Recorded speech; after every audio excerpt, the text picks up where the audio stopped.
Welcome to Pomodoro Joe for Wednesday, August 2nd, 2023. Today we're doing LeetCode problem 46, Permutations. This is a medium problem. Given an array nums of distinct integers, return all the possible permutations. You can return the answer in any order. So we have an example here, 1, 2, 3. We can be 1, 2, 3, or you can have 1, 3, 2, 2, 1, 3, 2, 3, 1, 3, 1, 2, or 3, 2, 1. These are all the different orderings or permutations of the original input 1, 2, 3. All right, so this is pretty straightforward. For this, we'll use a recursive algorithm. And the basics of this is we'll go through every element in our input list. That element could be the start of our permutation. So we'll start with 1. So example, if we had 1, 2, 3. So we could start our permutation with 1, and then we have to add all the different permutations of 2 and 3 after that. So we'll call permute 2 and 3. So it's just like here. We grab 1, it can be the start, and then we have to do all the permutations of 2 and 3, which is just 2 and 3 or 3 and 2. So we have 1, 2, 3, or we have 1, 3, 2. Next, we can also start our permutation with 2. So we have 2, and then we have to find the remaining permutations with 1 and 3. So it's 2, 1, 3, or 2, 3, 1. Or we could start our permutation with 3, and then we have to find the remaining permutations of 1 and 2. So that's 3, 1, 2, or 3, 2, 1. All right, pretty straightforward. So we'll grab each element one at a time. It becomes the start of our permutation. Then we have to find the remaining permutations of the remaining numbers. So we do 1 plus permute 2 and 3. We have 2 plus the permute of 1 and 3. And finally, we would have 3 plus the permutations of 1 and 2. So you get the idea. All right, let's implement this. So we'll put 25 minutes on the Pomodoro timer and we will get started. So let's have a recursive function here. Permute recurse. And this will just take the remaining numbers that we need to permute. All right, now if we don't have any numbers remaining, then we're at the end. So that's our base case. If not remaining numbers, you could also check if it's empty, but I'll just check if not remaining nums. That means it's an empty list. Then we will return. Now, what do we return? We have to return a list of lists. So we'll return an empty list of an empty list. So just an empty list inside of an empty list. All right.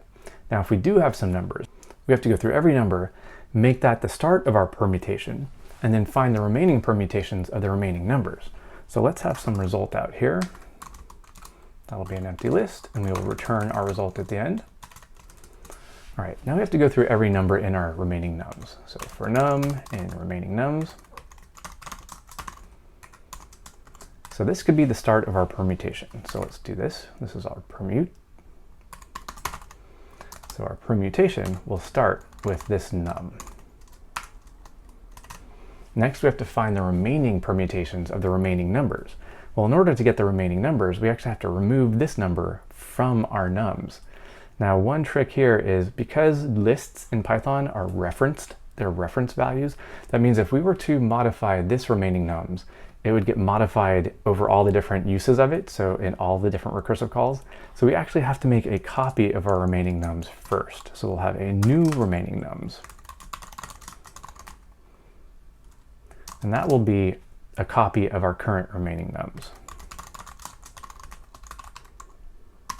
All right, so we'll make a copy of our current remaining nums, and now we need to remove our current number from the new remaining nums.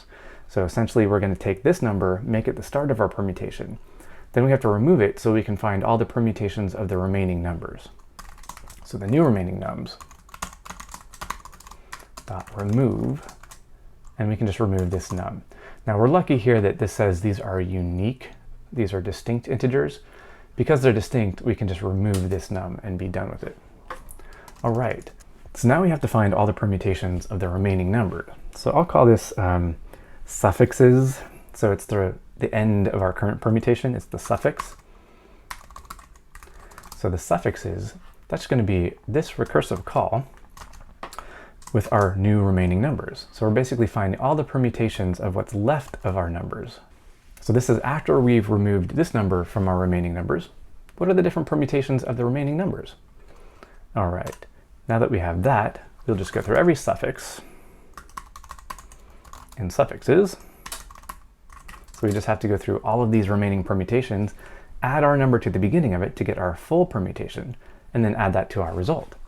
So let's see, this option is going to be our current permutation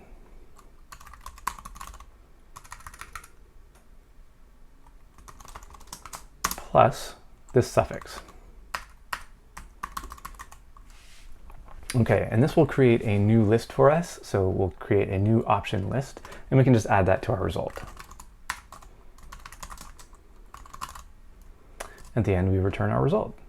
So this should give us all the permutations. Now out here, we need to make our initial call. So we'll just return our permute recurse, and we'll just pass in the entire list of nums. And this should do it. Let's just take a quick check. All right, so that seems to work. So again, we have this recursive function. We start with all of the numbers, and we'll work our way down. If we're out of numbers, we'll return an empty list, or a list of empty lists. If we have remaining numbers, we'll just go through every number in our remaining numbers and let that be the start of our permutation. Then we have to find all of the rest of that permutation by making the recursive call on the remaining numbers.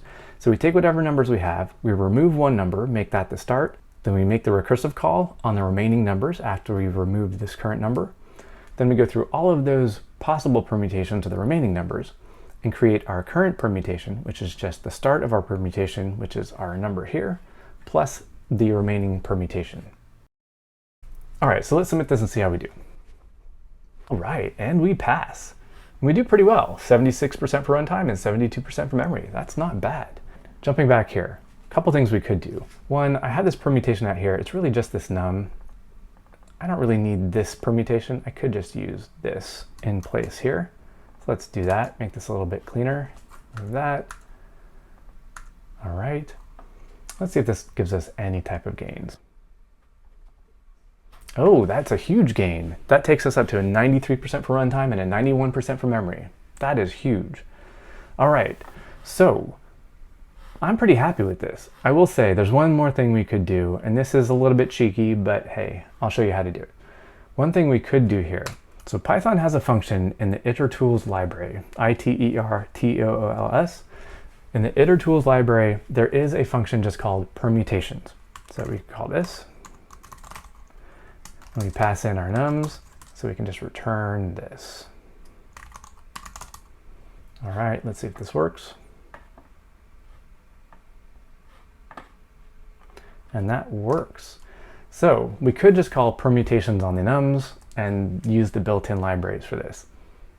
Kind of cheating, but hey, it gets us to an 88%. What? We get an 88% for runtime and a 91% for memory? We actually did better with our own recursion. What? That doesn't make any sense. Anyway, I am shocked by that, but that is it for me. Okay, I hope you enjoyed this, hope you had fun, hope you learned something, hope you can go out and write better code.